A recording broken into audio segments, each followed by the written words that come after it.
கார்த்தி ரேவதி சீரியல்லேருந்து சூப்பரான ப்ரொமோ வந்திருக்கு. நம்ம அதை பற்றி தான் அந்த வீடியோக்குள்ளே நம்ம பார்க்க போகிறோம்.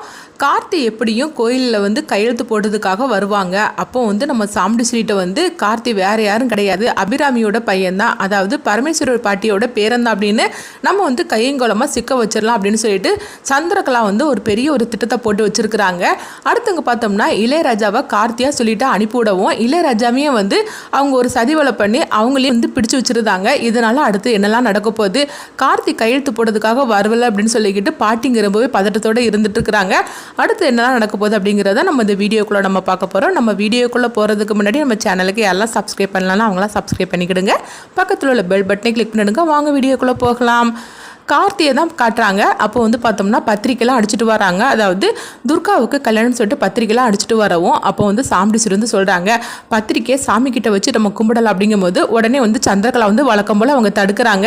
எதுக்காக தடுக்கிற அப்படின்னு சொல்லும் போது, இங்கே பாரு, ஏற்கனவே வந்து ரேவதியோட கல்யாணத்தில் இப்படி தான் பத்திரிக்கையில் வந்து மாப்பிள்ளை பேர் மாறி போச்சுது, இந்த ராஜா பேர் தான் இருந்தது, அதே மாதிரிக்கு இதுலேயும் வந்து ஏதாவது நடந்துடக்கூடாது, அதனால பத்திரிக்கையை ஃபஸ்ட்டு பேர் என்னன்னு சொல்லி நம்ம பிரித்து பார்க்கலாம் அப்படின்னு சொல்லவும், என்ன சந்திரகலா எப்போ பார்த்தாலும் சந்தேகப்பட்டுட்டதே சொல்லுவோம்.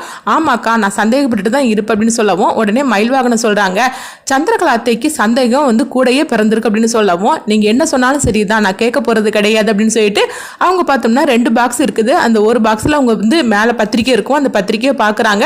பார்க்கும்போது அதாவது அவங்க பார்த்து வச்சிருக்காங்களா மாப்பிள்ள, அந்த பேரு தான் இருக்குது. அப்போ உடனே வந்து சாமுண்டீஸ்வரி சொல்றாங்க, இப்போ மாத்திரம் சந்தேகம் தீர்ந்தது அப்படின்னு கேட்கும்போது, இல்லக்கா நான் எதுக்கும் வந்து அந்த பாக்ஸ்ல இருக்க ஓப்பன் பண்ணி நான் பார்ப்பேன் அப்படின்னு சொல்லவும், நான் என்ன சொன்னாலும் நீ கேட்க போறது கிடையாது அப்படின்னு சொல்லிட்டு உடனே வந்து சாமுண்டீஸ்வரி வந்து ஏதாவது பண்ணு அப்படிங்கிறாங்க. உடனே சந்திரகலா பார்த்தோம்னா ஒரு பாக்ஸ்ல இருக்கிறத அந்த பத்திரிக்கையை ஓபன் பண்ணி பார்க்கறாங்க. அது எல்லாத்துலயுமே வந்து அவங்க பார்த்து வச்சிருக்கிற மாப்பிள்ளை பேர் தான் இருக்குது. இப்பமாவது உன் சந்தேகம் தீர்ந்துச்சு அப்படின்னு சொல்லி கேட்கவும் உடனே சந்திரகலா வந்து மனசுக்குள்ள நினைக்கிறாங்க, இவ எப்படியும் வந்து ஏதாவது ஒரு திட்டத்தை போட்டு வச்சிருப்பான், அதனால நம்ம ரொம்பவே வந்து கேர்ஃபுல்லா தான் இருக்கணும் அப்படின்னு சொல்லி நினைக்கிறாங்க. அப்ப அடுத்ததா பார்த்தோம்னா அங்க வந்து இன்னொரு பாக்ஸ்ல இருக்குதுல்ல, அந்த பாக்ஸ்ல உள்ள பத்திரிக்கையை வச்சு அவங்க சாமி கும்பிட்டு முடிச்சிருந்தாங்க. அந்த பாக்ஸ்ல பார்த்தோம்னா அதாவது நவீன் பேர் தான் அதில் இருக்குது. இதை வந்து கார்த்தி வந்து இவங்க இப்படி பண்ணுவாங்கன்னு சொல்லிட்டு அவங்க ஏற்கனவே வந்து வேற மாதிரி ஒரு பிளானை போட்டு வச்சுட்டாங்க போலுக்கு. அதனால அந்த பத்திரிக்கை எடுத்துக்கொண்டு துர்காவிட்ட காட்டவும் துர்கா வந்து ரொம்பவே சந்தோஷப்பட்டு இருக்கிறாங்க. மாமா, உண்மையில எனக்கு ரொம்ப சந்தோஷமா இருக்குது, சித்தி தான் வந்து இந்த மாதிரிலாம் ஏதாவது பண்ணிட்டு இருக்காங்கன்னு சொல்லிட்டு எனக்கு ரொம்பவே கஷ்டமா இருந்தது, ஆனா நீங்க இப்படி ஒரு ஐடியா பண்ணுவீங்கன்னு சொல்லி நான் கொஞ்சம் கூட நினைக்கவே இல்லை அப்படின்னு சொல்லிட்டு இருக்கிறாங்க. அடுத்ததாக பார்த்தோம்னா இங்க வந்து கார்த்தி வந்து சொல்லிட்டு இருக்கிறாங்க, நாளைக்கு வந்து நான் அத்தை கிட்ட நான் எல்லா உண்மையை நான் சொல்லி உடைக்க போறேன் அப்படிங்கிறாங்க. இங்க பாருங்க மாப்பிள்ள, அவசரப்பட்டு அப்படிலாம் நீங்க உண்மையை உடைச்சிட வேண்டாம் அப்படிங்கும்போது, என்ன சொல்றீங்க மாமா, எப்படி இருந்தாலும் சரிதான், நாளைக்கு நான் தானே கையெழுத்து போட போகணும், அப்படி இருக்கும்போது அத்தையே அங்கே வருவாங்க, நான் என்ன பண்றதுக்கு அப்படின்னு சொல்லும் போது அப்போ உடனே வந்து மயில்வாகனமும் ராஜராஜனும் சொல்றாங்க, இல்ல மாப்பிள்ள நீங்க போக வேண்டாம், அதுக்கு பதிலாக உங்க ஃப்ரெண்டு இளையராஜா இருக்காருல்ல அவங்கள வர சொல்லிருங்க அப்படிங்கவும் அப்போ கார்த்தியை வந்து போக விடாம அவங்க 2 பேருமே தடுத்துறவும் கார்த்தியும் சரின்னு சொல்லியிருந்தாங்க. அடுத்து பார்த்தோம்னா இளையராஜாவுக்கு ஃபோன் பண்ணி நாளைக்கு இந்த மாதிரிக்கு நீ வந்துருன்னு சொல்லும் போது இளையராஜாவை நான் வந்துடுது அப்படிங்கிறாங்க. அடுத்துங்க பார்த்தோம்னா சந்திரகலா வந்து அக்காவை கோயிலுக்கு கூட்டிகிட்டு போய் ஆகணும் அப்படின்னு சொல்லிட்டு அவங்க பார்த்தோம்னா அந்த அதிகாரியை வீட்டுக்கு வரவழைச்சிருந்தாங்க. அப்போ அந்த அதிகாரியும் வரவும், என்ன எதுக்காக அங்கே வந்திருக்கிறீங்க, என்ன விஷயம் அப்படின்னு சாமுண்டீஸ்வரி கேட்கும்போது, அதாவது இப்படி இந்த கோயிலை வந்து பேரை மாற்ற போகிறோம், அதனால நீங்களும் வரணும், ஏன்னா நீங்கள் வந்து ஊர் தலைவராச்சு நீங்கள் வரணும் அப்படிங்கவும் அப்போ சாமுண்டீஸ்வரி சொல்கிறாங்க, இது அவங்க பிரச்சனை, எதுக்காக நான் வரணும், இது வந்து நீங்களே பார்த்துக்கோங்க அப்படிங்கும்போது, என்ன மேடம் நீங்கள் இப்படி பேசிட்டு இருக்கிறீங்க, நீங்கள் வந்து இந்த ஊர் தலைவர், அதனால நீங்கள் வந்தே தான் ஆகணும் அப்படின்னு சொல்லவும் உடனே வந்து சந்திரகலாவும் சொல்கிறாங்க, ஆமாக்கா அது எப்படி எல்லா நல்லதும் கெட்டதுக்கும் நீ போய் நிற்க வேண்டாமா, அதனால நம்ம கண்டிப்பாக போகணும் அப்படிங்கவும் சாமுண்டீஸ்வரியும் அப்புறமா வந்து சரின்றதாங்க. அடுத்தது பார்த்தோம்னா பாட்டி வந்து காட்டுதாங்க. அப்போ பாட்டி வந்து கார்த்திகிட்ட ஃபோன் பண்ணுறாங்க, என்ன கார்த்தி நீ கிளம்பி வரலையா, உங்கள் அண்ணனுங்க 2 பேரும் வந்துட்டாங்க, நீ மட்டும் தான் வரல, நீ எப்போ வரப்போற அப்படிங்கும்போது, இல்லை பாட்டி நான் வரல அப்படிங்கிறாங்க.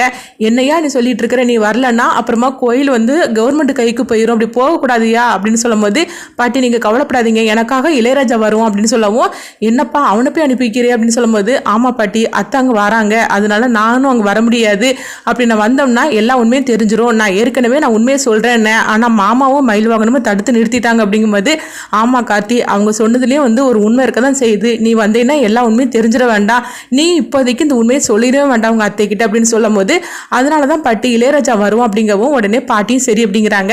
அடுத்து பார்த்தோம்னா இளையராஜாவை தான் காட்டுறாங்க. அப்போ ஏற்கனவே வந்து சந்திரகலா வந்து சிவனாண்டி கிட்ட சொல்லியிருந்தாங்க, எப்படியும் அந்த இளையராஜா வர வைப்பான், அதனால வந்து இளையராஜாவை நம்ம அங்கே வர வச்சிடக்கூடாது, அவனை வந்து பாதிலேயே நம்ம கையங்கலமாக பிடிச்சிடணும் அப்படின்னு சொல்லவும், அடுத்ததாக பார்த்தோம்னா அவங்க சொன்ன மாதிரிக்கு இளையராஜா காரில் வந்துகிட்டு இருக்கிறாங்க. அப்போ ஒரு லேடியை தான் காட்டுறாங்க. அந்த லேடி வந்து தான் கன்சீவாக இருக்கிறேன், எனக்கு கொஞ்சம் வந்து ஒரு இடத்த வரைக்கும் போகணும், அதனால என்னை கொஞ்சம் அங்கே இறக்கி விட்டுருங்க அப்படிங்கவும் உடனே வந்து இளையராஜாவும் பாவம் பார்த்து காரில் ஏற்றிக்கிட்டுதாங்க. அடுத்து பார்த்தோம்னா ஒரு கட்டத்தில் அந்த லேடி வந்து இறங்குறாங்க.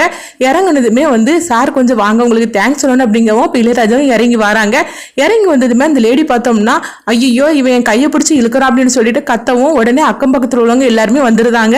இதை கொஞ்சம் கூட எதிர்பார்க்காத இளையராஜா வந்து அதிர்ச்சி அடைகிறாங்க. என்னமா சொல்லிட்டு இருக்கிற, இவ்வளோ நேரம் என்ன அண்ணன்னு சொல்லி கூப்பிட்டுட்டு இருந்தேன், இப்போ என்னன்னா இப்படிலாம் பேசிட்டு இருக்கிற அப்படிங்கும்போது உடனே அந்த லேடி வந்து அதை காது கொடுத்து கேட்காம ஐயோ இவன் வந்து என்கிட்ட தப்பாக நடந்துக்க பார்க்குறான் அப்படின்னு சொல்லிட்டு அவங்க கத்திட்டு இருக்கவும் எல்லாருமே வந்து இளையராஜா போட்டு அடின்னு போட்டு அடிக்கிறாங்க. அடிச்சது மட்டும் இல்லாமல் அவங்க வந்து ஒரு மரத்தில் வச்சு கட்டி வச்சிருந்தாங்க. கொஞ்ச நேரத்தில் இப்போ போலீஸ்காரங்க வருவாங்க, அவங்க கிட்ட இவனை பிடிச்சு கொடுத்துடலாம் அப்படின்னு சொல்லவும் இளையராஜா என்னன்னா அதிர்ச்சி அடைகிறாங்க. ஐயோ என்னது இந்த மாதிரி இந்த லேடி வந்து என்னை மாட்ட வச்சுட்டாங்க, அது மட்டும் இல்லாமல் என்னக்காக கார்த்தி வரை அங்கே தேடிட்டு இருப்பான், இப்போ என்ன பண்ணுறதுக்கு தெரியல அப்படிங்கும்போது கார்த்தி பார்த்தோம்னா இளையராஜாவுக்கு ஃபோன் பண்ணுறாங்க.